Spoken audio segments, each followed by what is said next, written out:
Well, welcome to Roaring for Research, the joint venture between the Clemson Graduate Student Government and Clemson Television. Today we have a special guest, graduate student and PhD student Juliet Lamb, who's going to talk to us about exotic birds right here in Lahotsky Hall. My research for my PhD project is focusing on the movements of brown pelicans in the Gulf of Mexico.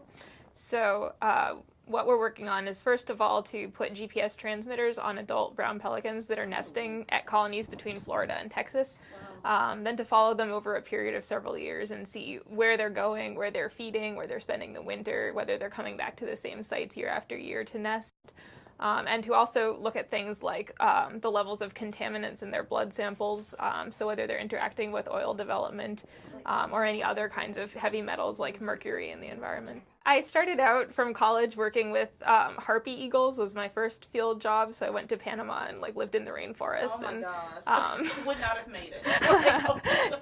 Yeah, I was working with these really huge birds, but I really got addicted to birds from that job. So since then I've worked in a lot of different places, but ended up focusing on seabirds because I'm from sort of near the ocean originally. But the biggest part of this job is really coordinating. So we have to work at different sites that are separated by 10-hour drives between sites.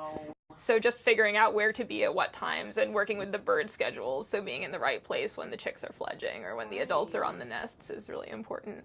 The exciting thing about Clemson is it's a land-grant university, so it has this history of working with agriculture and outreach and these different sort of wildlife and natural resources issues. So it's a great place to go for things like what I'm studying. Well, thanks for tuning in, everyone, to Roaring for Research. My name is Kenya Reese, your host.